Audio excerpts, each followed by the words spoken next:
All right, let's talk about something you probably handle all the time, the US dollar. But here's the thing, it is so much more than just money. It's really a global system of power, and it was built completely by design. We're going to break down exactly how. So, what gives this little piece of paper its incredible global power? I mean, how did this one currency become the foundation for the entire world's economy? It definitely wasn't an accident. It's this fascinating story of deliberate architecture, some really clever strategy, and a world-changing decision made over half a century ago. So, let's dive in and break down the blueprint. Okay, so our story really kicks off in the rubble of World War II. Picture this. The United States emerges as the undisputed global power, and it seizes this huge opportunity to design a totally new economic system for the entire world. And guess what they put right at the very center? You got it, their own currency. The starting point for all of this was a conference back in 1944 in a place called Bretton Woods, New Hampshire. It was here that the world's major powers all got together and agreed on a new framework. The deal was this. The US dollar would become the world's official reserve currency. And to make sure everyone trusted it, its value was pegged directly to a physical asset, gold. Now, you might be hearing this term reserve currency and wondering, what does that actually mean? Well, let's break it down. It means that if, say, Brazil wants to buy oil from Saudi Arabia, they don't trade using their own currencies. Nope, they trade in US dollars. It's kind of like the default language for global money. But, a foundation isn't enough to hold up a whole building, right? You need pillars, you need plumbing, you need rules to make it all work. And the US totally understood this. So they helped create this whole ecosystem of institutions to support and expand this new dollar-based world. And this is the incredible machinery they built to basically lock countries in. You had the World Bank issuing loans, but those loans, they were in dollars, which created dollar-based debt. Then you have the IMF, the International Monetary Fund, enforcing economic rules that, guess what, often favored this very system. The WTO promoted global trade, all of it conducted in dollars. And then, to tie it all together, you have the SWIFT system, making sure all those dollars could just fly around the planet seamlessly. See what's happening here? It was a complete, self-reinforcing system. So, for about 25 years, this system actually worked pretty well. But that golden pillar holding the whole thing up, yeah, it was starting to crack under the pressure. A huge, huge shift was on the horizon. The problem was actually pretty simple. The US was printing and spending way more dollars than it had gold in its vaults to back them up. And, other countries started getting pretty nervous about this. They began asking for their gold back, which put a massive strain on the entire system. And then came the moment that changed global finance forever. 1971, the year the US made a totally radical choice. And with that one move, just like that, the US completely broke the link between the dollar and gold. I mean, overnight, the dollar's value was no longer based on a tangible thing you could hold. Instead, it was based on something way more abstract, basically the world's collective faith and the fact that the system was already built, so everyone had to keep using it. Okay, so think about it. The gold pillar is gone. How do you make sure the world still desperately needs your currency? Well, you have to engineer that demand. You've got to build new, even stronger support beams for the whole system. And this was achieved with two, honestly, strategic masterstrokes. First up, the petrodollar system. The US cut a deal to make sure that oil, the lifeblood of the entire modern economy, could only be bought and sold using US dollars. All of a sudden, every single nation on Earth needed to get their hands on them. And second, America very strategically integrated China into the global economy. This created a manufacturing titan that would do all its massive trading, you guessed it, in dollars. So all of this leads us directly to the world we live in right now, a world where the dollar's influence is frankly more powerful and more deeply embedded than ever before. Yeah, one source we looked at captures the situation perfectly. It says the world is now literally addicted to US dollars. And that's a great way to put it, because it's not just that countries choose to use the dollar. The whole financial system is built in a way that makes it incredibly, incredibly difficult not to. And this system, well, it gives the US some pretty extraordinary power. It means it can essentially print money to pay its debts, knowing the rest of the world has little choice but to absorb those dollars.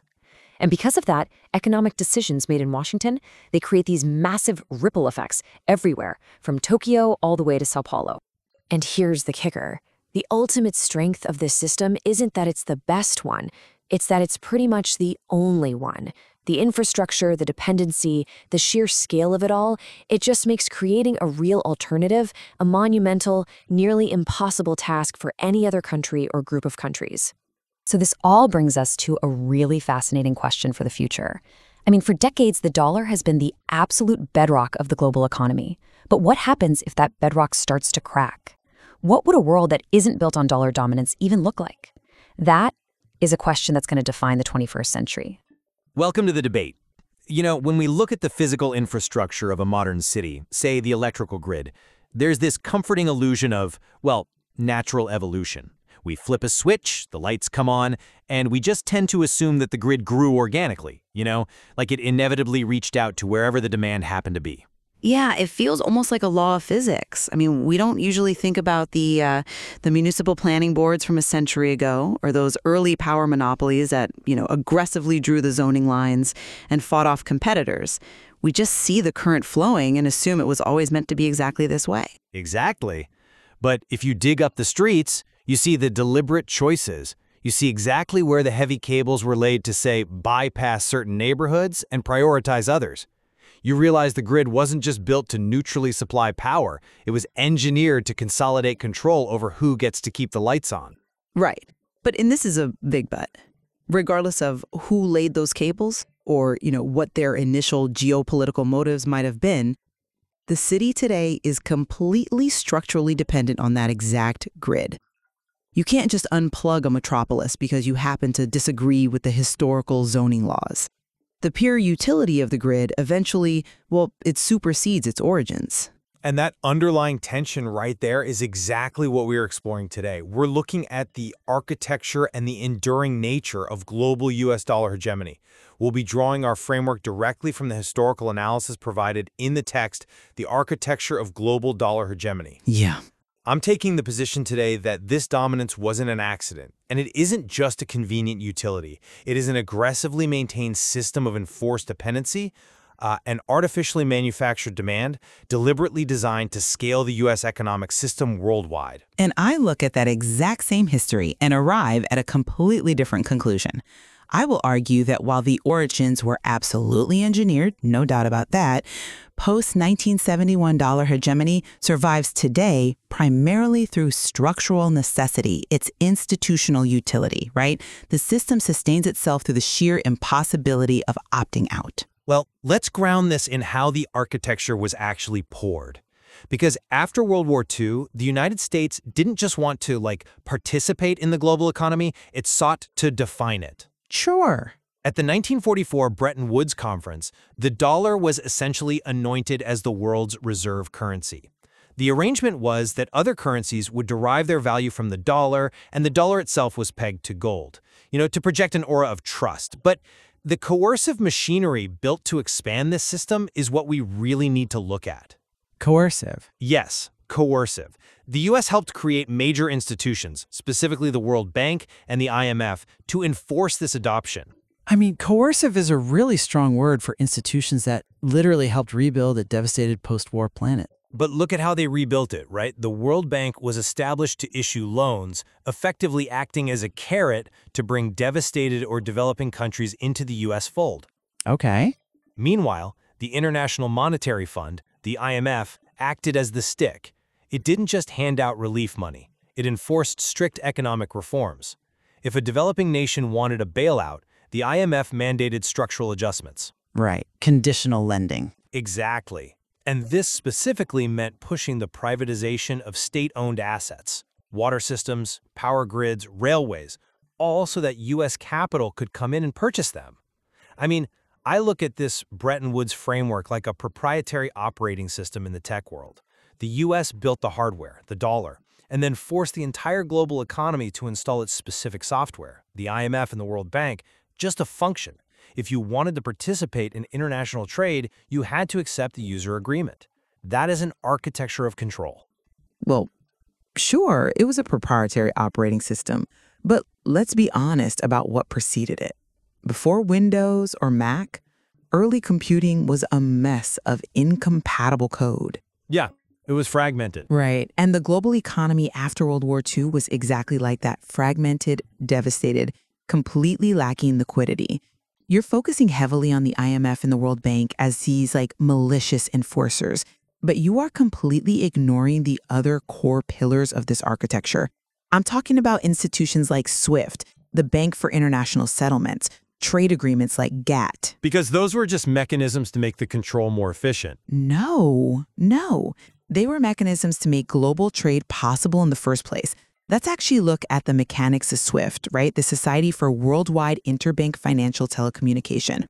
Before SWIFT was established in the 1970s, global money transfers were a total nightmare. They used telex machines, right? Exactly. If a bank in London wanted to send money to Tokyo, they relied on telex machines. They were constantly misinterpreting messages, losing funds, taking days just to settle simple ledgers. SWIFT provided a standardized, secure messaging protocol. It gave a common language for global banking. And look at GATT, the General Agreement on Tariffs and Trade.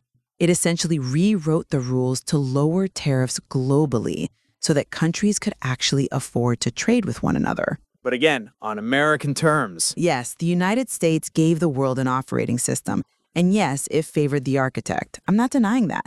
But it gave the world an OS that actually allowed them to talk to each other.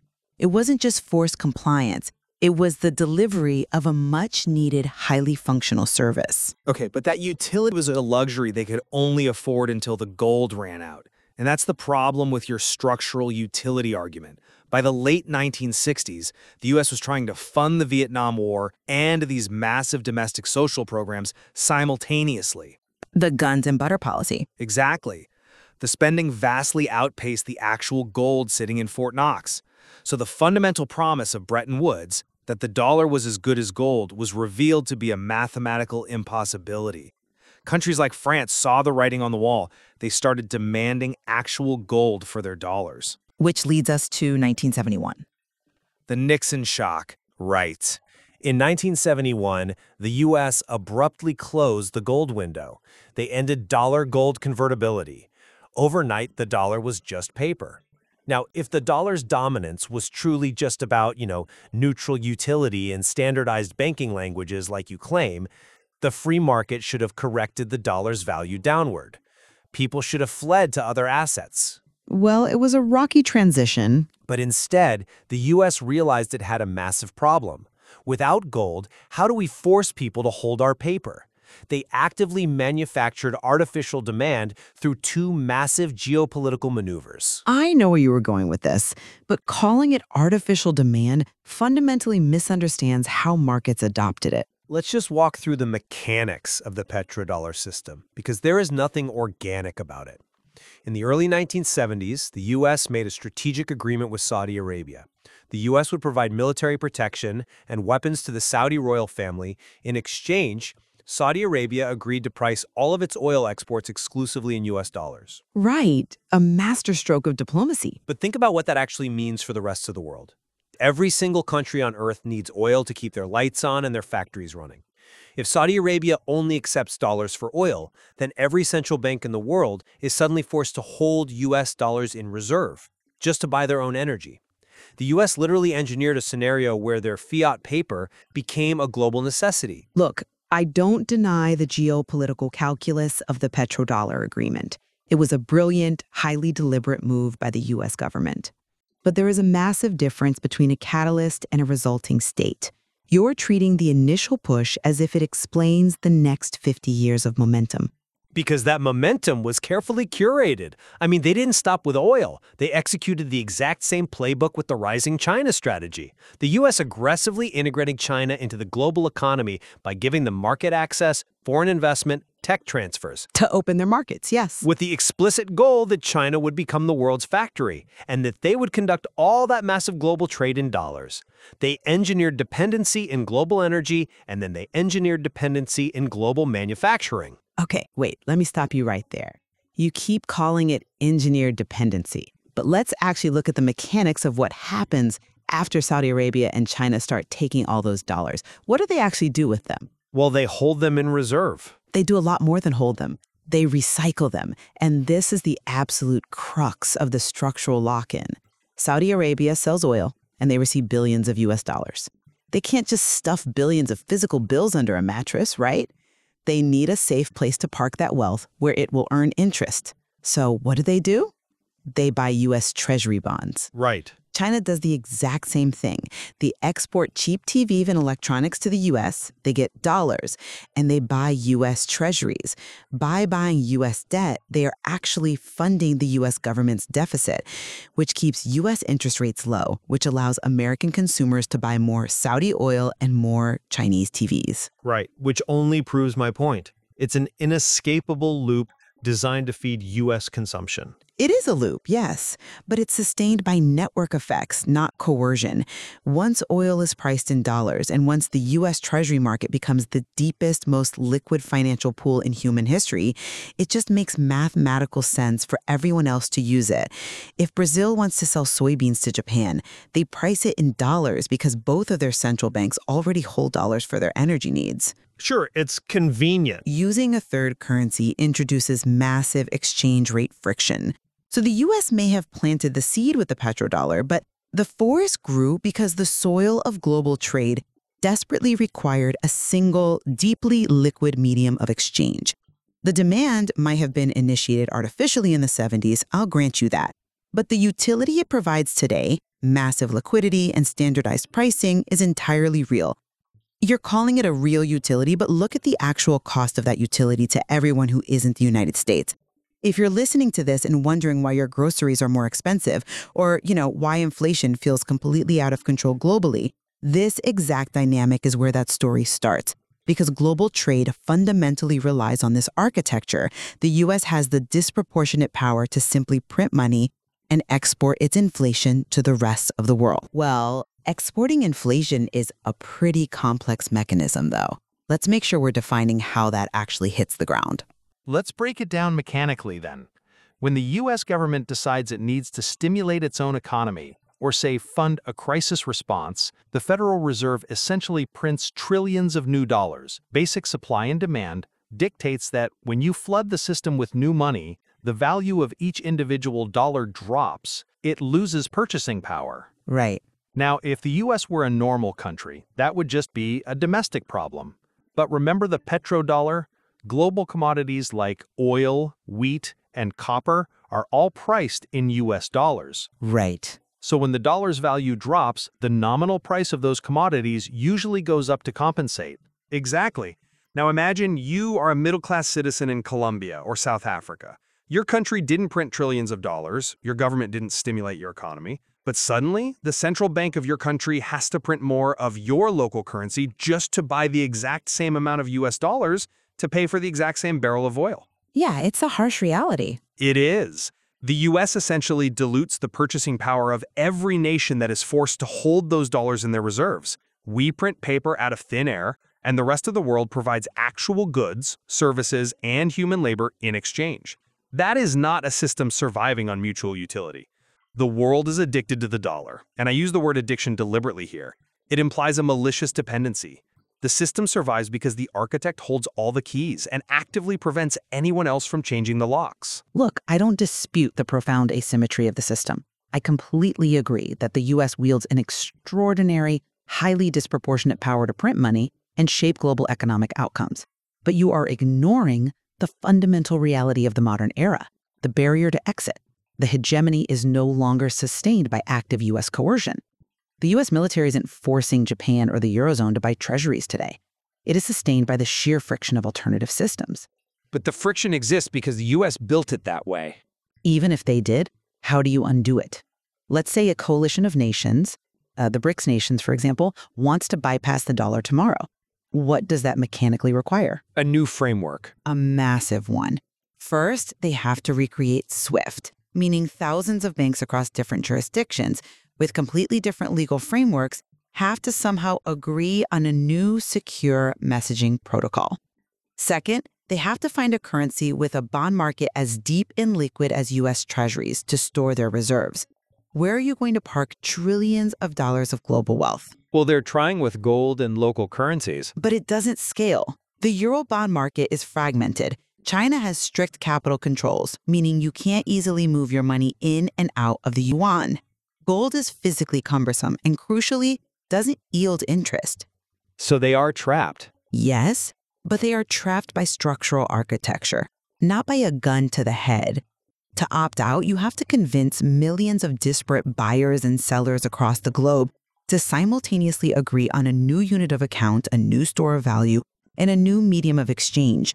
The addiction you're describing isn't maintained by the U.S. actively forcing the drug onto the market anymore. It's maintained by the fact that the entire global metabolic system has adapted to run on this specific compound. Removing it wouldn't just hurt the United States, it would collapse the building on top of everyone. But see, when you frame it as a building that might collapse, you're basically conceding that the foundation is fundamentally coercive. I mean, to summarize my stance here, I look at this historical analysis and see a continuous, deliberate exercise in geopolitical engineering. This wasn't an accident. The architecture was born at Bretton Woods to scale U.S. power, utilizing the IMF and World Bank to enforce privatization and open global markets to American capital. Right. And crucially, when the mathematical reality of the gold standard failed in 1971, the U.S. didn't let the market lead. They aggressively engineered the petrodollar and the rising China strategy to artificially force global dependence. The fact that the U.S. can print money and export inflation today is the intended, frankly malicious outcome of a masterfully orchestrated design. And to summarize my view, I look at the same history and see the evolution of a vital global utility. I acknowledge the deliberate, often self-serving origins of this architecture, but the contemporary system is a profound structural phenomenon. SWIFT, GATT, the Bank for International Settlements, they provided genuine, necessary standardization for a fractured world. They did provide a standard, yes. And the agreements with Saudi Arabia and China were catalysts, absolutely, but they resulted in an inescapable architecture of global finance based on network effects. Today, the dollar reigns supreme not through active enforcement, but because the global liquidity pool it created is unparalleled. The sheer, overwhelming logistical friction of opting out just makes it impossible. You know, I think where we absolutely converge is on the profound significance of that 1971 pivot. Closing the gold window was the ultimate paradigm shift. It transformed the dollar from a physically backed asset, something tethered, however loosely, to a tangible reality, into an instrument powered entirely by global usage and collective belief. Oh, I agree completely. 1971 is the hinge of modern economic history. It proved that a global reserve currency could operate on pure consensus and systemic integration rather than physical reserves. It moved the global economy from an analog standard of shiny metal to a fully conceptual framework of ledgers and trust. And I think reflecting on this requires us to utilize both of our lenses. To truly understand the future of global capitalism, you have to recognize both the deliberate, sometimes coercive strategies deployed by powerful nations to manufacture demand, and the organic structural lock-in that occurs when a complex global network adopts a single standard. Precisely. You really cannot untangle the geopolitical intent from the mechanical reality of the network. They reinforce each other at every single step. There is clearly so much more to explore within the history of global finance and the shifting tides of currency dominance. Without a doubt, the architecture is always evolving, even if the foundation remains deeply set. As we think back to that electrical grid underlying the city, we might know exactly who laid the cables. We might know exactly why they bypassed certain streets to favor others. We can even clearly see that the power dynamic is inherently unequal and exacts a toll from the people living on the grid. But as long as the current keeps flowing, and as long as there is no backup generator large enough to power the entire metropolis, well, the city has no choice but to stay plugged in. Thank you for joining us. Welcome to The Debate. Today, we're taking a look at, we are stripping back the paint to look at the load-bearing walls of the modern world. We usually discuss economics in terms of, surface-level metrics, inflation, stock prices, trade deficits. Right, the weather reports of finance. Exactly. But beneath that daily churn lies a specific, highly engineered architecture that dictates how the world moves value. We are talking about the hegemony of the U.S. dollar, based on our source material today. And specifically the cost of that hegemony. The central question we are exploring isn't just how the dollar works, but whether it functions as a public utility for the world, a benevolent infrastructure, or, well, a beautifully designed cage. Precisely. The text we are dissecting traces the evolution of the US dollar from the post-World War II gold standard to the modern fiat era. It poses a real challenge. Is the dollar's global dominance the result of essential infrastructure that creates necessary trust? Or is it a constructed system of artificial demand designed to entrap the world in economic dependency? I will be taking the advocate position today, arguing that the institutions we see were built to solve the very real problem of global chaos and create stability. And I will be taking the dissenter position. I'll argue that what you call architecture is actually a mechanism of coercion. The source material is quite specific here. This isn't about the invisible hand of the market finding a natural equilibrium. It's about the heavy hand of enforcement creating a monopoly. Let's start with a foundation then. To understand why the world looks the way it does, we have to go back to 1944, the Bretton Woods Conference. It's really impossible to overstate the context here. The world is in ruins. Europe is destroyed. Trade has collapsed because no one trusts anyone else's currency. The U.S. emerges not just as a victor, but as the only major economy with its industrial base intact. My position is that the U.S. didn't conquer the global economy. It engineered a solution to a massive vacuum. Engineered is certainly the right word. But let's be clear about the blueprint. Well, the blueprint was stability. By pegging the dollar to gold and then pegging other currencies to the dollar, Bretton Woods created a transitive property of trust. You didn't need to trust the French franc or the British pound explicitly. You just needed to trust the gold sitting in Fort Knox. The source material highlights that this was done to create trust and stability. It was an act of standardization, like agreeing on a common railway gauge so trains could actually cross borders. I see why you emphasize the standardization aspect. It sounds very practical. But let's look at the institutions born from that moment. Specifically, the World Bank, the IMF, and later the WTO. You view them as neutral, standardizing bodies, like the people who decide how wide a shipping container should be. I view them, based heavily on this text, as the enforcement arm of an empire. The material explicitly uses the word enforce regarding the IMF. It says they exist to enforce economic reforms, often through privatization. That isn't neutral. That is remodeling sovereign nations to fit a specific corporate mold. I think you're conflating discipline with coercion.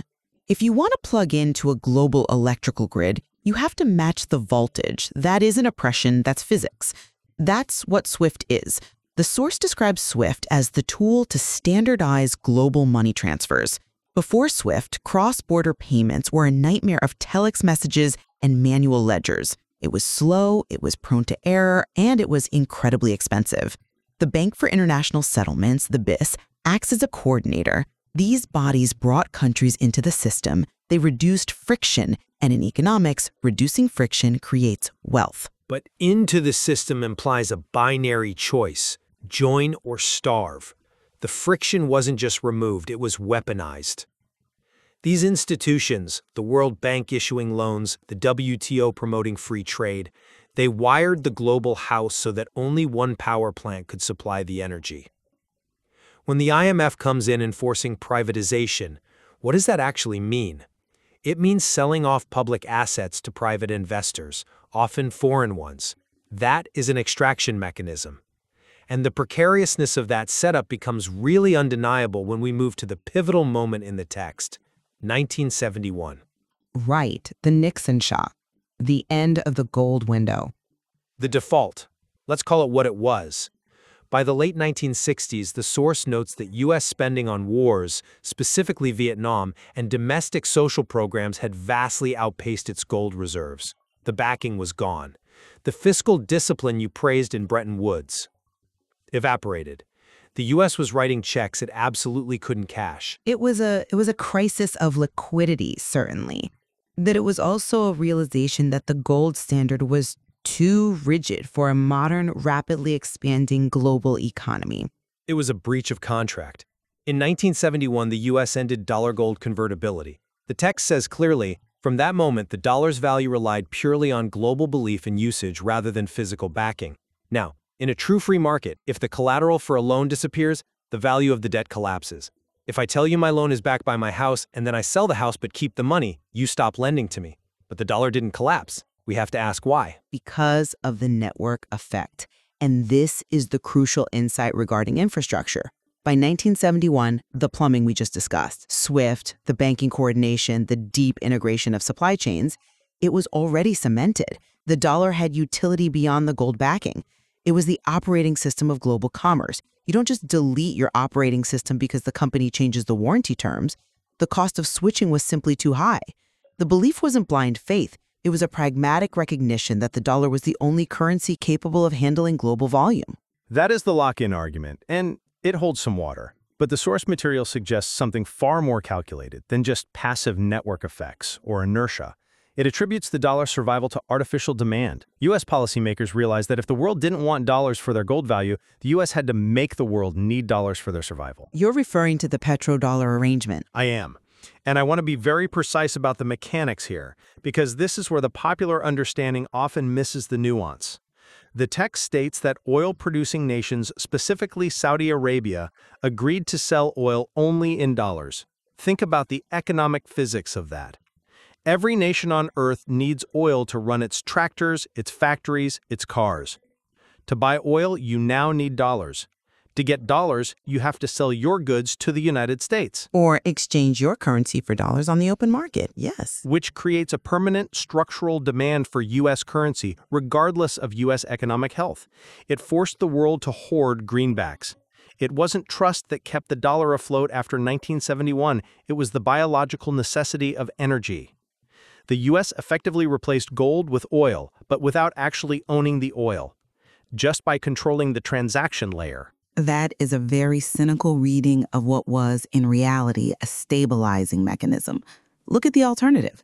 If oil were traded in a basket of 50 fluctuating currencies, the volatility in energy prices would have completely paralyzed the global economy. You'd have the rupee crashing against the real while the mark soared against the peso, making the price of a barrel of oil wildly different depending on where you stood. By anchoring the dollar to energy, the U.S. provided a universal medium for the most critical resource on Earth. The petrodollar system didn't just save the dollar, it lubricated the engine of global trade. It replaced a static anchor, gold, with a dynamic anchor, energy. Which has shifted the basis of the currency from value to extortion. You hold gold because it is wealth. You hold dollars because if you don't, your economy grinds to a halt. That is the very definition of constructed dependency. The source material calls this artificial demand, and I think that's the perfect term. It's demand not born of preference, but of strict requirement. And the U.S. didn't stop at oil. The material points to a second, massive pillar of this artificial demand strategy, the integration of China. Which is where I believe the hegemony as stability argument is actually at its strongest. And I'm glad you brought this up, because usually people view the U.S.-China relationship purely as adversarial. But the text details that the U.S. gave China market access, investment, technology, education, and military protection. Why would a hegemon build up a rival? That's the question we have to answer. To integrate them, to bring a massive emerging population into the global fold. This was the ultimate test of the architecture. If the system was purely predatory, the U.S. would have tried to strangle China's rise or block their industrialization entirely. Instead, the U.S. facilitated it through the WTO and established trade networks. It shows that the architecture is designed to expand, to be inclusive. It brought hundreds of millions of people into the modern economic system. That isn't a cage. That's an open door. Inclusive is a lovely euphemism for financial capture. The source material is much more pragmatic about the motivation here. It says the goal was so China would trade globally using dollars. Both can be true. Integration creates stability. But look at the flow of capital. This is the artificial demand loop again. China exports cheap goods to the U.S., earning billions of dollars. What do they do with those dollars? They can't spend them in China, they have to recycle them back into U.S. Treasury bonds. The rising China strategy ensured that the U.S.'s primary geopolitical competitor ended up funding the U.S. government's deficit. That is standard balance of payments mechanics. It's brilliant, I'll give you that. It's a masterful hedge. If China rises outside the system, they are a threat. If they rise inside the system, every single trade they make strengthens the US dollar. It cemented the US's ability to run massive deficits because they had a guaranteed buyer for their debt. The text frames this clearly. The US provided technology and market access, yes, but in exchange, they locked China into the dollar system. It wasn't benevolence. It was a strategy to ensure no alternative bloc could form. But you're ignoring the agency of the participants. China entered this system willingly. Why? Because the architecture, the standardization provided by SWIFT, and the access provided by the WTO offered tangible benefits. It worked. It allowed China to become the factory of the world. You call it a trap? The material calls it market access. The dollar became the lingua franca. You don't speak English because you love the grammar. You speak it because it allows you to do business with the rest of the world. The utility outweighs the constraint. But what happens when the language becomes a barrier? What happens when you want to say something the teacher doesn't like? That brings us to the conclusion of the source material, which uses a very loaded word, addicted. It is a strong term. The text concludes that the world is addicted to US dollars, and because global trade and finance rely on them, the US holds disproportionate power. Power, yes, but let's analyze the nature of that power. Is it the power of a tyrant or the power of a system administrator? It is the power of exorbitant privilege. That's the economic term. The text says explicitly the U.S. can print money and influence global economics. Because the world is addicted, because of the petrodollar, because of the China recycling loop, the U.S. can print money to fund wars or bail out its banks, and the resulting inflation is exported to the rest of the world. The system survives not due to intrinsic value, but because, quoting the text here, opting out is nearly impossible. The U.S. gets the goods, the world gets the inflation. Addiction implies pathology. I would argue the better term is interoperability. The reason opting out isn't nearly impossible isn't because of a gun to the head, but because of the density of the network. The institutions we discussed, the BIS, SWIFT, they created a network so efficient that leaving it is economic suicide.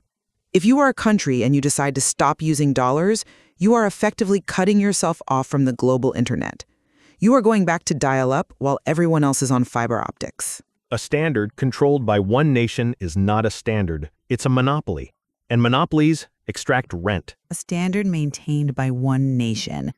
The disproportionate power the tax refers to is essentially the premium the world pays for liquidity. We saw this in 2008 and 2020. When the world panics, investors don't buy yuan. They don't buy euros. They rush into the US dollar. That suggests that the trust mentioned in the Bretton Woods section is still very much alive today. The market votes with its feet, and in a crisis, it runs to the dollar. They rush to the dollar because the architecture has destroyed all other bridges. If you burn down every exit except one, you can't claim people are using that exit because they love the architecture. They use it because they are trapped. The petrodollar forced the demand. The IMF's enforcement cleared the way for U.S. capital. This is a system designed for extraction disguised as coordination. I understand the critique, but consider the counterfactual for a moment. Before this architecture, we had fragmented currency blocks, competitive devaluations, and world wars driven by economic autarky. The system described here, from the World Bank to the decision to bring China in, it created an era of unprecedented global commerce. The dollar is the keel of the global ship. It keeps the vessel upright in rough seas. You can complain about the captain, but you can't say the keel isn't working. Or it is the anchor that drags everyone down when the captain decides to sink the ship. The text mentions that U.S. spending outpaced reserves, leading to the 1971 break.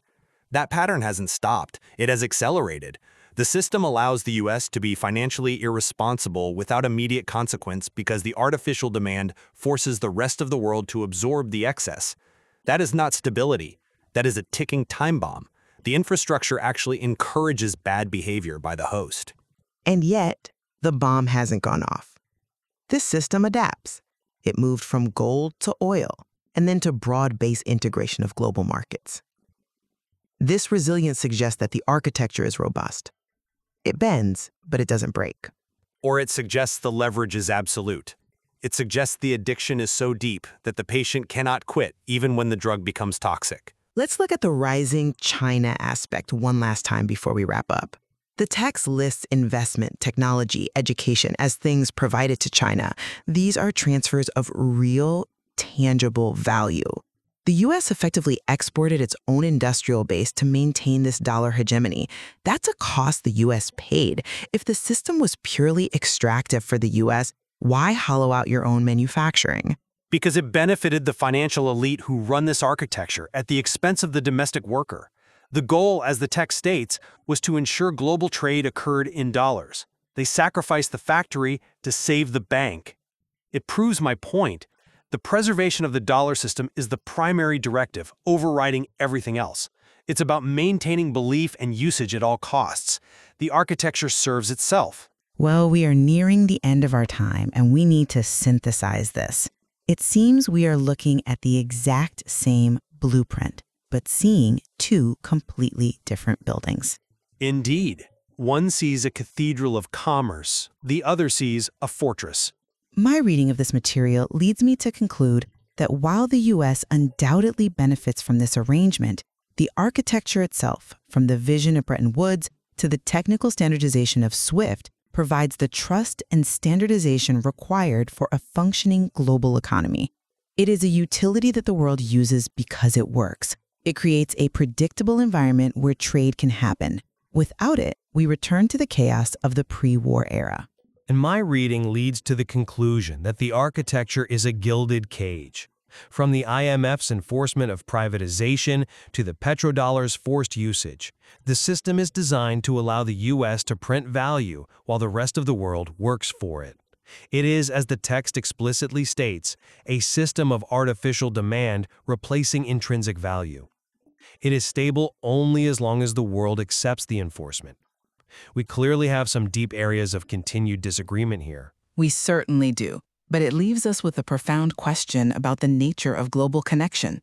There is clearly much more to explore in this material. Exactly.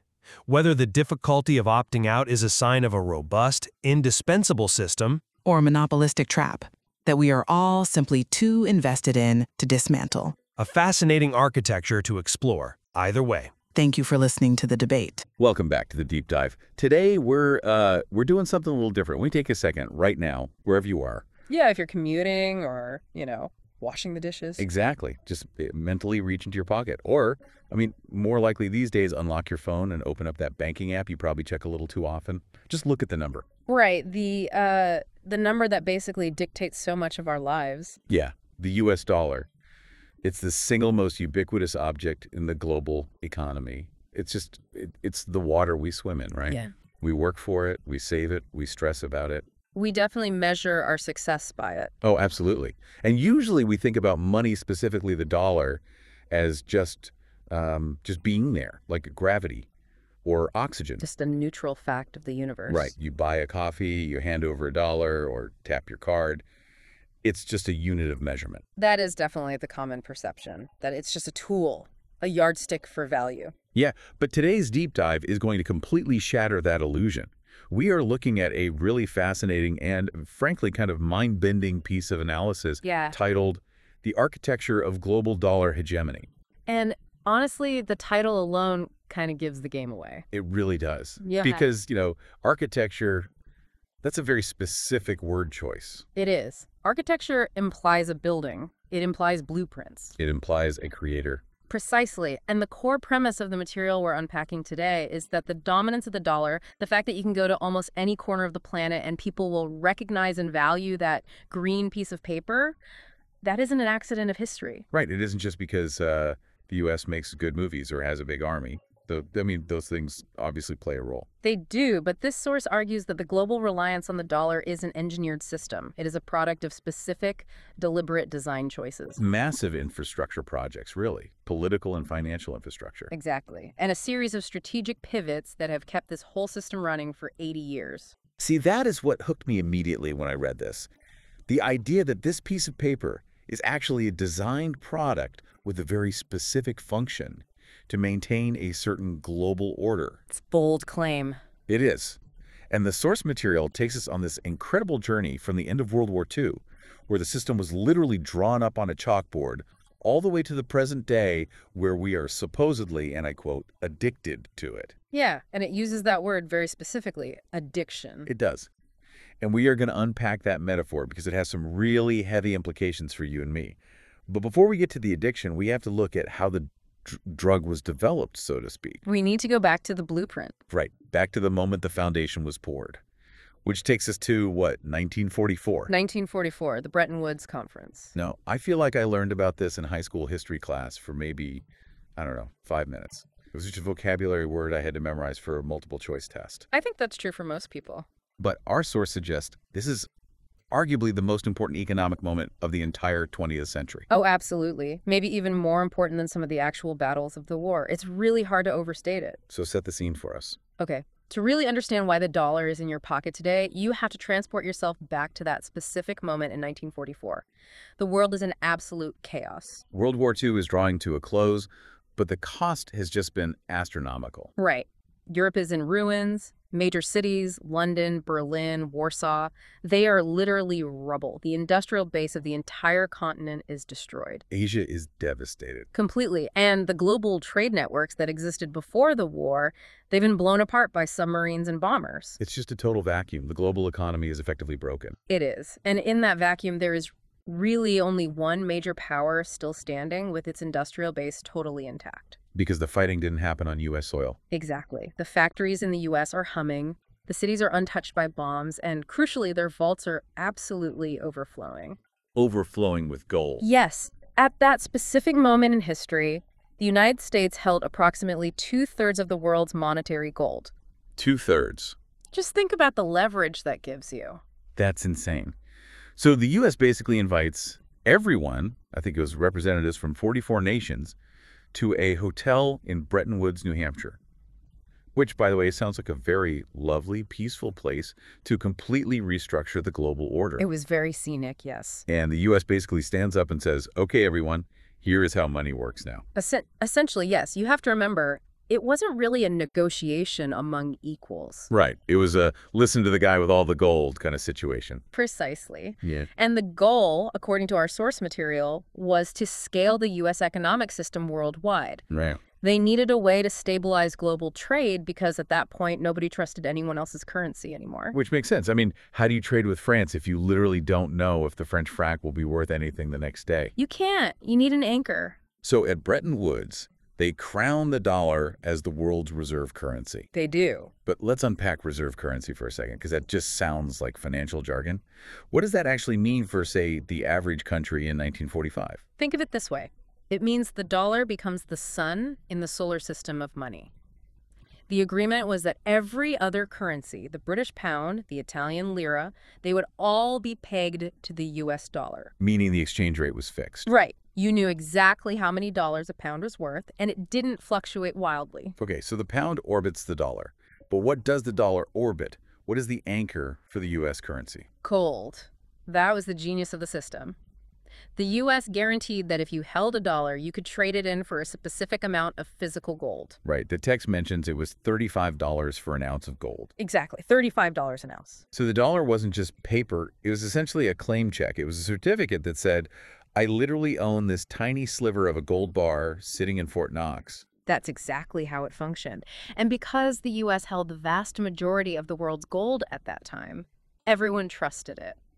It makes sense. It was a brilliant system for that specific moment because it exported trust. Yes, exporting trust is a great way to put it. You didn't have to trust that the French economy would rebuild quickly. You just had to trust that the U.S. had the gold. And everyone knew they had the gold. So it sounds incredibly stable. It brought order to all that post-war chaos. It did, but our source makes a really critical point here. Right, that writing a rule on a piece of paper in a hotel in New Hampshire isn't actually enough. No, you can't just say the dollar is king and expect everyone to just play along forever out of the goodness of their hearts. You need enforcement. You need a way to make sure people actually play by those rules. Because a rule is only as good as the mechanism that enforces it. If there's no cop on the beat, the speed limit is just a suggestion. And this is where the text gets really interesting, because it lists these specific institutions that were created, or at least heavily influenced by the U.S., to act as the enforcers. The infrastructure of this new dollar world. The text actually refers to them as Tools of dollar-based global capitalism. Let's call them the pillars of hegemony. Pillars of hegemony. I like that because that is effectively what they are functioning as in this architecture. Okay, let's walk through them one by one. The source lists 5 specific organizations, and I know you listening to this have probably heard of these. You see the acronyms scroll by on the news. But people rarely realize why they exist in this specific historical context. Exactly. They aren't just boring, neutral bureaucracies. So the first pillar is the World Bank. The World Bank. Now, on the surface, that sounds very benevolent. The World Bank. It's there to help rebuild war-torn Europe and later on help developing nations. Right, they issue loans to build bridges, dams, schools. When you hear that, it just sounds like global charity. It serves a humanitarian purpose, certainly. The rebuilding happened. But in the context of this architecture we're discussing, our source points out that the World Bank functions as an entry point. A recruitment center. Think about it from the perspective of a devastated nation. If your economy is crushed, you have no capital. You can't hire people to rebuild. You can't buy steel or concrete. You're stuck. You're completely stuck. So the World Bank comes in and offers you the capital you desperately need. But, and this is the key, that capital comes in US dollars. Ah, so to rebuild your own country, you take out a massive loan and suddenly you owe millions of US dollars. Correct. Which means you instantly have to start generating dollars to pay that loan back with interest. It integrates you right into the ledger. You literally can't be part of the modern global system if you don't owe someone dollars. It forces you to orient your entire economy toward exports or whatever activities will earn you that hard currency. So it's the on-ramp. You take the loan to build a bridge, and congratulations, you are now playing the dollar game. Exactly. You are on the board. Okay, that brings us to the second pillar. The IMF, the International Monetary Fund. Now, I always hear about the IMF on the news when a country is in deep, deep trouble. Right. If the World Bank is the friendly recruiter bringing you in, the IMF is the enforcer. The drill sergeant. Or the compliance officer. The source is very explicit here. It says the IMF doesn't just hand out money when you're in trouble. It enforces, quote-unquote, economic reforms. Yes.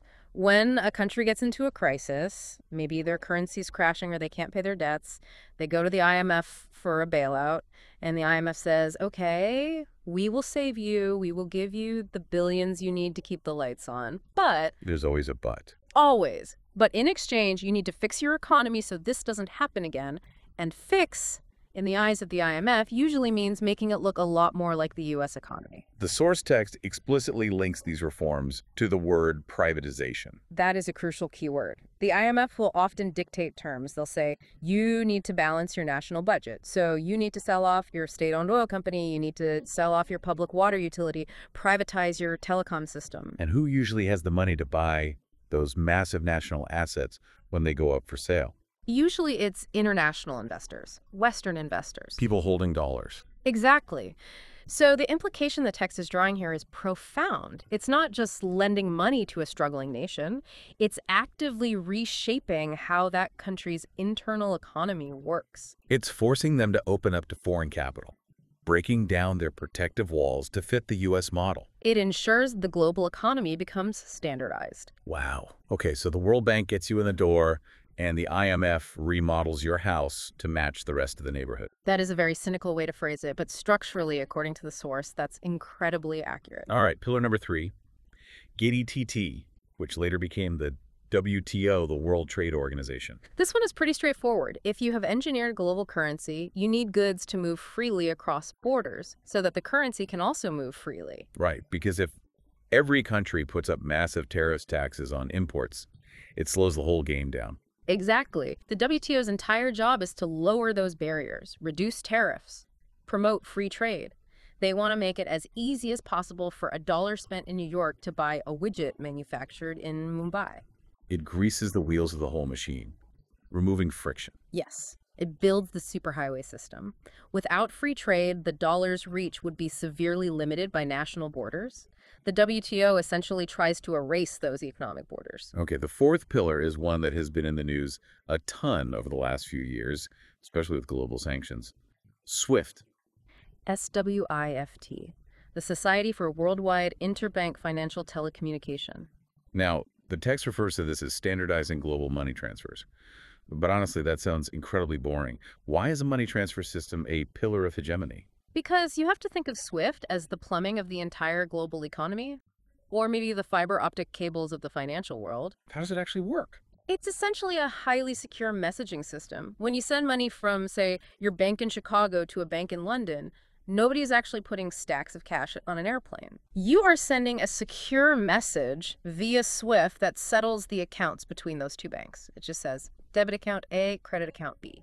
Okay, but why does this give the U.S. so much power? Isn't SWIFT based in Europe? Like Belgium or something? Technically, yes. It is a neutral cooperative based in Belgium, but because the US dollar is the global reserve currency, the vast majority of these millions of daily messages involve US dollars. And because of the sheer geopolitical and financial weight of the US, we effectively hold the keys to that server room. Wait, so we can just turn off the plumbing? We can, and we have. If a country is sanctioned and cut off from SWIFT, they are effectively severed from the global economy. Because they literally can't send the message to pay for things. Exactly. You can't pay for your imports. You can't get paid for your exports. Your citizens' credit cards stop working internationally. It's devastating. It forces a modern country back into the 19th century. They literally have to resort to carrying physical cash or gold in briefcases across borders. That is a terrifying amount of power to have in your back pocket. It's literally a kill switch for a nation's economy. It is the ultimate tool of exclusion. If the World Bank and the IMF are all about bringing you into the system and shaping your behavior, SWIFT is the underlying threat of kicking you out into the cold if you don't play along. Unbelievable. Okay, finally, the fifth pillar, the Bank for International Settlements, the BIS. Right. The Central Bank of Central Banks. It's located in Basel, Switzerland. What do they do? Think of it as the ultimate boardroom. It's where the head of the U.S. Federal Reserve, the European Central Bank, the Bank of England, and all the others meet behind closed doors to coordinate. Just making sure everyone is on the same page. Exactly. It ensures that monetary policy across the major economies doesn't get too out of sync. No. It keeps the whole overarching architecture stable. Okay, so let's summarize section 1 of our source text. Yeah. We've got the blueprint drawn up in 1944. The dollar is crowned king and it's backed by physical gold. And then we have the enforcers. The pillars. Right. The World Bank is the on-ramp, the IMF is the remodeler, the WTO is the highway patrol, SWIFT is the plumbing with the kill switch, and the BIS is the boardroom. That is the machine. That is the architecture. And for about 20 or 25 years after World War II, it worked exactly as it was designed to. The U.S. economy boomed. Europe rebuilt from the ashes, global trade expanded at a phenomenal rate, and everyone everywhere wanted dollars because dollars were quite literally as good as gold. As good as gold. That used to be a common phrase, right? Yes, it was the golden age of capitalism. But then, and the text pivots hard here, we hit a glitch in the matrix. We did. The system had a fatal flaw. So the source material jumps forward to the late 1960s, and it points out a very specific growing problem. The U.S. was spending money. Like a lot of money. You have to look at the historical context of the late 1960s. This is the classic era of guns and butter. Explain that concept for us. Guns and butter is a classic macroeconomic dilemma. A government can usually afford to spend heavily on guns, meaning military, defense, fighting a war, or it can afford to spend heavily on butter, meaning domestic social programs, infrastructure, the welfare state. But you have to choose. Usually, yes.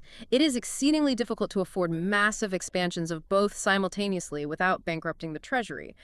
But in the 1960s, President Lyndon B. Johnson tried to do exactly that. Right, because he had the Vietnam War escalating in Asia, which was a massive, massive cost. And simultaneously at home, he was launching the Great Society programs. Medicare, Medicaid, the war on poverty. Also a massive cost. Exactly. And the question becomes, how did the U.S. pay for all this simultaneous spending? They didn't just aggressively raise taxes, Well, did they printed dollars. They rapidly expanded the money supply to cover the deficits. Okay, but wait. Here is the massive math problem that the text highlights. The entire premise of the Bretton Woods Agreement, the solemn promise the U.S. made to the rest of the world, was that every single dollar in circulation was backed by actual gold in a vault. Wow. If you suddenly start printing billions of new paper dollars to pay for a war and social programs, but you aren't digging up billions of dollars worth of new gold. You dilute the value. You are essentially issuing more claim checks than you have coats in the cloakroom. That's a great analogy. If the U.S. has 100 ounces of gold and $100 in circulation, each dollar is perfectly worth 1 ounce. But if you print another $100 to pay for helicopters in Vietnam, but you still only have 100 ounces of gold in Fort Knox, well, the math breaks. The promise is broken. And I'm assuming the rest of the world isn't stupid. They had to have noticed that the math wasn't mathing anymore. Oh, they definitely notice. Other countries, particularly France, started looking very closely at the U.S. balance sheets. The French president at the time, Charles de Gaulle, he was notoriously vocal about this, wasn't he? Very vocal. He famously referred to America's position as an exorbitant privilege. He basically looked at the situation and said, hold on. You Americans are just printing endless paper to buy our European companies and to pay for your overseas wars, and you clearly don't have the physical gold to back it all up anymore. This is a scam. Wow. So he just called our bluff. He absolutely called the bluff. France started taking all the surplus paper dollars they had earned from international trade, literally packing them onto ships, sending them across the Atlantic back to the U.S., and demanding physical gold bars in return. Here's your paper back. Hand over the metal. Exactly. That's just a classic run on the bank. But happening on a global sovereign scale. Precisely. And once France started doing it, other countries looked around and panicked. They thought, wait, if France takes all the gold out of Fort Knox, now there won't be any left for us when we want it. So they all started rushing to do it too. It's a stampede. A total stampede. The U.S. gold reserves were draining at an alarming rate. The vaults were literally emptying out month by month. The Bretton Woods system was bleeding to death. So the U.S. is completely backed into a corner. They can't magically print gold. And politically, they can't just stop spending on the war and the domestic programs. So what happens? Because this brings us to the absolute turning point of the source text, 1971. 1971, the Nixon shock. It's August 15th, 1971. President Richard Nixon goes on national television. He actually preempted the most popular TV show of the night, Bonanza, to do this. And he announces to the world that the United States is, quote, temporarily suspending the convertibility of the dollar into gold. Temporarily. I'm using heavy air quotes there because obviously it has been over 50 years and we never went back. He just closed the gold window. Slammed it completely shut. He basically looked at the world and said, you can keep all those paper dollars you have, but you can no longer have our gold for them. The deal is off. Okay, I want to pause here because when you read the text, this feels like the biggest aha paradigm shift in the entire deep dive. Because before 1971, for thousands of years of human history, really, money was valuable because it represented a physical, tangible object, usually a rock. A shiny yellow rock, but still a rock. It had intrinsic value. Right. But after August 15th, 1971, what is it? If it's not gold, what makes a dollar worth anything? That is the multi-trillion-dollar question. Our source text states that after that moment, the value relied purely on a, quote, global belief and usage. Belief. Yes. It became what economists call fiat currency. Fiat is Latin for let it be done, or by decree. It is money simply because the government says it's money, and everyone collectively agrees to believe them.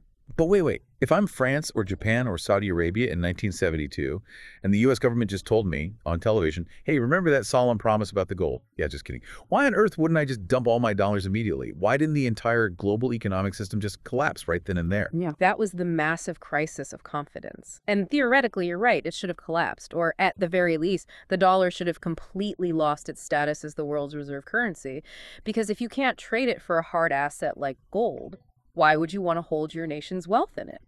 It's like if a casino suddenly got on the loudspeaker and said, attention everyone, these plastic chips are no longer exchangeable for real cash at the cage, but please feel free to keep using them to play roulette. I would run for the exit. Exactly. It's a perfect analogy. So the U.S. government had a massive existential problem on its hands. The supply side of the value equation, the physical gold backing, was permanently gone. So they had to come up with a completely new reason for the world to need their paper. They had to manipulate the demand side. You had to invent a necessity. Correct. And this directly leads us into Section 3 of our analysis. Manufacturing demand.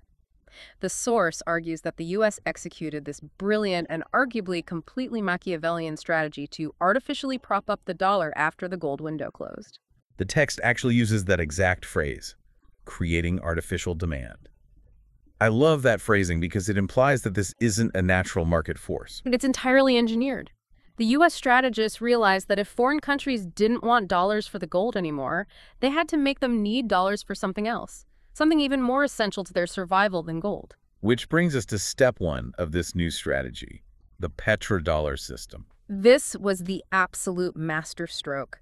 Shortly after the gold standard collapsed, the U.S. entered into some very high-stakes, quiet negotiations with the oil-producing nations, specifically targeting Saudi Arabia. Now remember the era. This is the early 1970s. The global price of oil is skyrocketing. Right, the energy crisis. Exactly. And Saudi Arabia effectively holds the keys to the global energy supply. So what was the deal the U.S. proposed?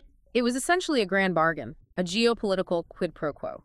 The U.S. offered the Saudi royal family an ironclad guarantee. We would provide state-of-the-art military protection. We would sell them our best weapons. We would ensure their regime remained in power against any regional threats. And in exchange for this military umbrella? In exchange, Saudi Arabia and by extension, the rest of OPEC agreed to price all of their oil exports exclusively in U.S. dollars. Okay, let's trace the logic here for a second. Why does that simple pricing rule save the dollar? It sounds almost like a technicality. Think about it broadly. Does every single country on Earth absolutely need gold to function? Maybe not. It's nice to have in a vault, but you can live without it. But does every country need oil? Oh, absolutely. You literally cannot run a modern industrial economy without it. You can't drive trucks, you can't fly planes, run factories, power your electrical grid, heat your citizens' homes. Oil is survival. Right. So put yourself in the shoes of, say, Italy or Japan or Brazil. You desperately need to import oil just to keep your country functioning. Saudi Arabia has the oil, but Saudi Arabia says, we won't take your lira, we won't take your yen, we don't want your reals, we will only accept U.S. dollars. So before I can even buy the fuel to heat my country, I am forced to go out into the foreign exchange market and acquire U.S. dollars. Exactly. This one agreement creates a massive, constant, structural demand for dollars from literally every corner of the globe. It doesn't matter if the U.S. domestic economy is in a terrible recession. It doesn't matter if U.S. inflation is running hot. You still have to hold dollars because you have to buy fuel. You must hold dollars. As our source highlights, the genius of this move was that it essentially replaced a gold standard with an oil standard. An oil standard. That is exactly what it is. Yeah. You don't need to trust the U.S. government's fiscal responsibility anymore. You just need to put gas in your car. And to do that, your country needs their currency. It's brilliant, but the economic loop gets even tighter and more advantageous for the U.S., doesn't it? Because think about the other side of the transaction. Now Saudi Arabia is pumping oil and receiving billions and billions of U.S. dollars in return. Right, they are awash in cash. What do they do with it all? They can't just shove billions of paper dollars under a mattress in Riyadh. No, inflation would eat it up. Mm-hmm. They need to invest it somewhere to earn a yield. Right. And where is the deepest, safest, most liquid financial market in the world to park billions of dollars? Wall Street, the United States. Specifically, U.S. Treasury bonds, the sovereign debt of the U.S. government. So look at the flow of the money. The money flows out of the U.S. or other countries to buy the oil. It goes to Saudi Arabia, and then almost immediately, Saudi Arabia turns around and lends that exact same money back to the U.S. government by buying our bonds. Which funds our government. Yes. This process is known as petrodollar recycling. Petrodollar recycling. That is wild. It basically allows the U.S. to just print money, use it to buy actual physical oil, and then have that newly printed money loaned right back to us to fund our domestic spending and our military. It creates a scenario where the U.S. can run massive deficits that never really penalize them because the dollars always come home to buy our debt. Okay, so that is step one, the petrodollar. That secured the dollar's dominance through the 70s and 80s. But the source text outlines a second major step in this post-1971 strategy. And this one surprised me a bit more, honestly, because it directly involves our current biggest global rival. Ah, yes, the rising China strategy. Right. The text explicitly claims that the U.S. actually facilitated China's economic rise specifically to ensure they would play by the dollar rules. That sounds really counterintuitive today. Why would we actively help build up a massive competitor? Geopolitically and economically, it made perfect sense to the strategists at the time. This really takes off in the 90s and 2000s. China was just opening up to the world. They had 1 billion people and massive manufacturing potential. The U.S. basically approached them and offered a deal similar in scale to the Saudi deal. What was the offer?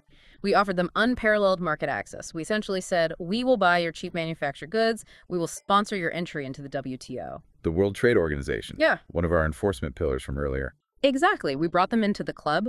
We also provided massive foreign direct investment technology transfers, and we educated their top students in our elite universities. We gave them the keys to rapid modernization. Mhm. But what was the quid pro quo? What did we get out of it? We got integration. The argument the source makes is that by integrating this incredibly massive, rapidly emerging economy into our system, we ensured that the new factory of the world transacted entirely in dollars. Ah, so just like the energy market was locked into the dollar via oil, the manufacturing market got locked in too. Think about the global supply chain. If a factory in China needs to buy raw copper from Chile to manufacture smartphones, they pay Chile in US dollars. When they assemble those smartphones and sell them to Germany, Germany pays them in US dollars. The dollar is the middleman for everything. And I'm guessing that recycling loop we saw with Saudi Arabia happens here with China too. It is functionally identical. For decades, China has run a massive trade surplus with the United States, meaning they sell us way, way more stuff than they buy from us. So they end up sitting on a mountain of US dollars. Trillions of them. And what do they do with those trillions of dollars? Let me guess. They didn't put them under a mattress either. They bought US debt. They bought U.S. treasuries. At one point, China held over $1 trillion of U.S. government debt. They essentially took the money we gave them for their flat-screen TVs and loaned it back to us so we could keep our interest rates low and buy even more TVs. They became our banker. So to synthesize this whole section, by controlling the energy market through the Saudi petrodollar deal, and by integrating the massive manufacturing market through China's rise, the U.S. managed to ensure that, and I'm using the exact quote from the text here, global trade, energy markets, and financial systems remained dollar-dependent. They brilliantly made the dollar utterly unavoidable. It ensured that no matter where economic growth was happening on the planet, whether it was an oil boom in the Middle East or an industrial boom in Asia, the structural benefits always flowed back to the foundation of the dollar. Which brings us to the final, and frankly, perhaps the most provocative section of our deep dive source material, the addiction and the power. Yes, this is where the text moves from just historical mechanics into the real philosophy and consequence of the system. The source leans incredibly hard into this addiction metaphor.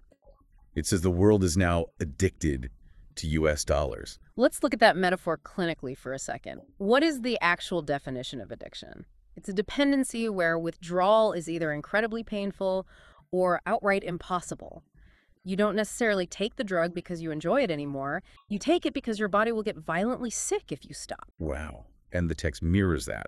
It says the world is addicted because opting out is nearly impossible. It's all about the network effect. Imagine you are the leader of a single country today, let's say Thailand, and you wake up and say, you know what, I'm sick of US hegemony. I'm done with the dollar. Yeah. Starting today, we're going to conduct all our global trade in seashells, or just the euro, or gold. What actually happens to Thailand in that scenario? Immediate catastrophic economic pain. First of all, you suddenly can't buy oil easily because the Saudis and the global markets still demand dollars. So your energy grid shuts down. Right. Then you face massive friction costs in all your regional trade because all your neighbors are still using dollars to price their goods. Your central bank gets totally isolated. Your commercial banks might get frozen out of the SWIFT messaging system we talked about. Your domestic companies can't get international loans. Your local currency becomes wildly volatile. It's essentially economic suicide. It is. So you stay in the dollar system not because you necessarily love the United States or agree with its politics, but simply because the alternative is chaos. That is the textbook definition of a captive market. The entire architecture is designed so that the cost of leaving is infinitely higher than the pain of staying. Exactly. And this dependency creates a very specific, unmatched power dynamic for the United States. The source calls it a, quote, disproportionate power. Right. In economic circles, isn't this famously referred to as the exorbitant privilege? Yes, going back to what the French called it in the 60s, the exorbitant privilege. Can you really break that down for us? What exactly is the privilege and why is it exorbitant? Okay, imagine you and I are next door neighbors. If I want to buy something of value from you, let's say I want to buy your lawnmower, I have to go to work. I have to provide some sort of good or service to the world to earn the money to pay you. I have to give up something of real value, my time, my labor, to get something of value from you. Right. That is just how basic trade has worked since the dawn of time. But if I am the United States in this global system and I want to buy your lawnmower or your country's oil or your cars or your electronics, I don't necessarily have to work for it in the same way. I can simply print the money. I don't have to export a physical good to pay for an import. I can literally just export paper. Because you know that I desperately need that paper to pay my own bills and buy my own oil. Exactly. I hand you a digital piece of paper that cost me absolutely nothing to create. And in return, you hand me a Honda Civic that took real human labor, real mine materials, and real energy to build. It is the most incredible deal in the history of the world for the U.S. So that is why the U.S. can run these massive multi-trillion-dollar trade deficits, meaning we are buying way, way more stuff from the world than we are selling to them. And we can do this for decades without our currency completely collapsing. Yes. Almost no other country in history has been able to do that. If a country like Turkey or Argentina or even the UK tried to run the kind of deficits the US runs, their currency would immediately crash. Because the markets would punish them. Right. Their import costs would skyrocket and they would spiral into a hyperinflation crisis. But the US does it year after year and the dollar stays relatively strong. Because the global demand is structural.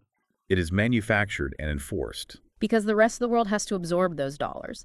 They stuff them in their central bank reserves. They use them to buy their own oil. They are addicted to the liquidity the U.S. provides. So effectively, the labor of the rest of the world quietly subsidizes the American standard of living. That really profoundly changes how you look at the nightly news. When you hear talking heads blathering about sanctions or trade wars or the Fed raising interest rates, it's not just normal neutral market fluctuation. It's the pulling of levers in this massive engineered machine. It absolutely is. The U.S. can influence the entire global economy just by tweaking the supply of this one ingredient that everyone is addicted to. When the Federal Reserve raises interest rates in Washington, it routinely causes debt crises in developing nations halfway across the world because their dollar-denominated loans suddenly get too expensive to pay back. We sneeze, and the rest of the world catches a terrible cold.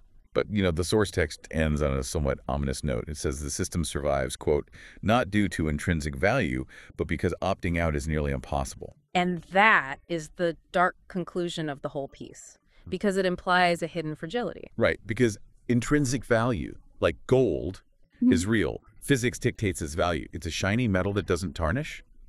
But the idea that opting out is impossible is just a condition. And conditions can change. Exactly. If you build a massive, sprawling castle, but you build it on a foundation that solely consists of you have no other choice, well, what happens when someone finally offers a choice? That is the big question. The architecture we've described today, Bretton Woods, the IMF, SWIFT, the petrodollar, the China integration, it is incredibly formidable. It is undoubtedly the most powerful economic engine ever constructed by humans, but it relies entirely on that network effect. Right. So hypothetically, if a significant block of the global economy, say the BRICS nations, so Brazil, Russia, India, China, South Africa, if they got together and decided to collaboratively build their own plumbing. Like their own alternative to SWIFT, their own reserve currency. Yes. If they actually managed to create a parallel system where you could seamlessly buy oil in yuan or rupee or gold or a new basket of currencies, and if they built the secure messaging system to settle those trades without the U.S. watching, then that addiction might actually be broken. Or at the very least, the absolute monopoly would be broken. You'd have a competing dealer. Just stick with the addiction metaphor. And if that happens, if that artificial demand evaporates, if countries suddenly realize they don't actually need to hold billions of dollars just to buy their daily oil, then what happens to all those trillions of paper dollars currently floating around the world? They come home. They all come flooding back to the United States. And if trillions of dollars flood back into the U.S. domestic economy all at once because nobody overseas wants to hold them anymore. That is the classic hyperinflation scenario. More dollars chasing the same amount of goods. That is a scenario that would look drastically, painfully different from the last 80 years of American prosperity. Wow. Okay, let's take a breath and recap what we've uncovered today, because this has been a massive journey through 80 years of history. It really has. We covered a lot of ground. So we started with the blueprint in 1944. Out of the ashes of World War II, the U.S. crowned the dollar king, backed it with physical gold, and built this entire fleet of institutions, the World Bank, the IMF, the WTO, to act as enforcers and integrate the shattered world into their specific model. Right. And then, when that physical gold backing failed in 1971 because of massive U.S. overspending on wars and social programs, the U.S. didn't just fold up and go home. They pivoted hard. They executed a brilliant, unprecedented strategy to manufacture new artificial demand. They linked the dollar directly to the survival commodity of the modern age oil, creating the petrodollar. And later, they doubled down by integrating the new global manufacturing hub, China, into the dollar system, ensuring that both energy and consumer goods forced the continuous recycling of dollars back into U.S. debt. Ultimately, creating a world that is completely addicted to the dollar. Not by choice, not out of love, but by pure necessity, which gives the United States the unique, exorbitant superpower to simply print the money it needs, while every other nation on Earth has to sweat and labor to earn it. That is the architecture of global dollar hegemony. It really makes you look at that crumpled dollar bill in your wallet completely differently, doesn't it? It's not just a piece of cotton fiber paper with a dead president on it. It is a geopolitical treaty, it's a weapon, it's a highly engineered product. And it is the absolute linchpin of the modern world. It is the operating system of the planet right now. So here's the final thought I want to leave you with, listeners. The text we dissected today suggests this entire system holds together, mostly because, right now, leaving it is economic suicide. But technology changes. Geopolitics change fast.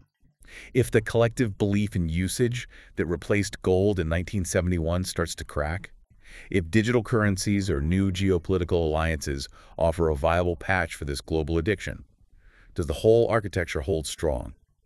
Or does it crumble like a building with a rotting foundation? That really is the multi-trillion-dollar question. And how that question is answered will likely define the entire next century of human history. Something heavy to think about the next time you tap your card or swipe your phone to buy a coffee. Thank you so much for joining us on this deep dive. See you next time.